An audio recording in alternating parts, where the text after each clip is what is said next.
السلام علیکم، میرا نام ہے اسامہ جمیل اور میری آج کی ویڈیو کا ٹاپک ہے جب کہیں کوئی گناہ ہوتا دیکھیں تو کیا کریں۔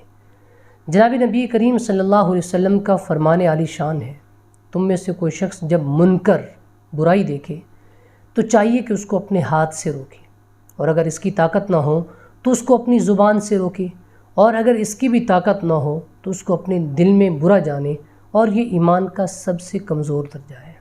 اس حدیث کے اندر کسی بھی برائی کو روکنے کے 3 درجات بیان کیے گئے ہیں۔ سب سے پہلا درجہ یہ ہے کہ جب بھی کوئی شخص کہیں کوئی گناہ یا برائی ہوتی دیکھے تو اس کو اپنے ہاتھ سے روکے۔ دراصل یہ کام ہے ارباب حکومت کا اور ایسے لوگوں کا جن کے پاس اس برائی کو روکنے کی طاقت ہے۔ اگر کسی کے پاس یہ طاقت ہے تو وہ اس کو حکمت عملی سے روکنے کی کوشش کرے تاکہ اس جیسی برائی یا اس سے بڑھ کر کوئی برائی جنم نہ لے، اور اگر کسی کے پاس ایسی طاقت نہیں ہے تو اس کو اپنی زبان سے روکے۔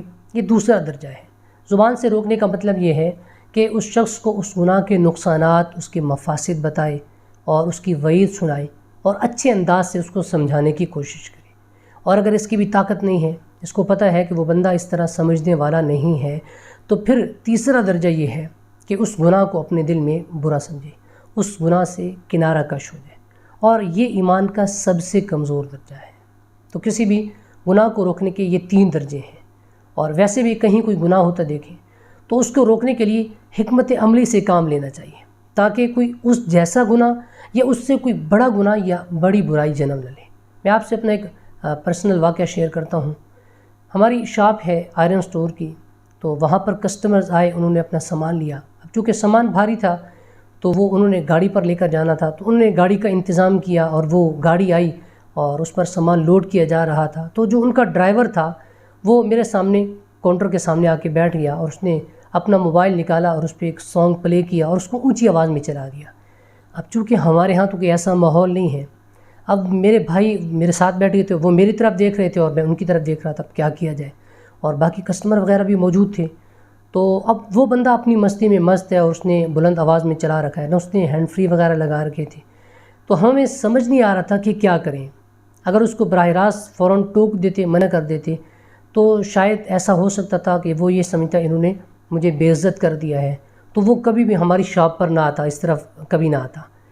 تو ہم نے کچھ دیر تو برداشت کیا اس معاملے کو، اور ہم نے اس کو کچھ نہیں کہا، چلتا رہا۔ تو اب میں سوچ رہا تھا کہ کیا کیا جائے، تو اللہ تعالیٰ نے میرے ذہن میں بات ڈالی۔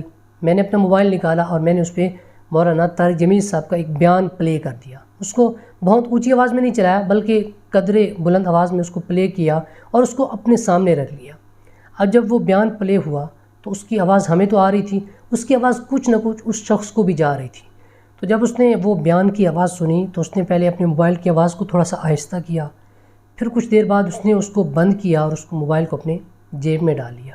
تو میں نے فوراً سے اپنا موبائل اٹھا کے اس کو بند نہیں کیا تاکہ اس کو یہ نہ لگے کہ اس نے میری وجہ سے یہ بیان پلے کیا ہے، بلکہ میں نے وہ غیر محسوس انداز سے اس کو پلے کیے رکھا۔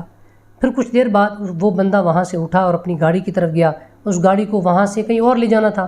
تو کسی بھی گناہ کو روکنے کے لیے حکمت عملی انتہائی ضروری ہے۔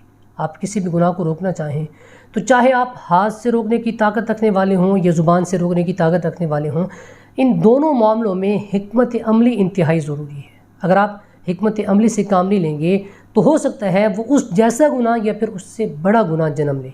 تو گناہ کو روکنا، ختم کرنا مقصد ہے، نہ کہ اس گناہ کو بڑھاوا دینا اور اس بندے کو بے عزت کرنا۔ اپنا بہت سارا خیال رکھیے۔ اللہ حافظ۔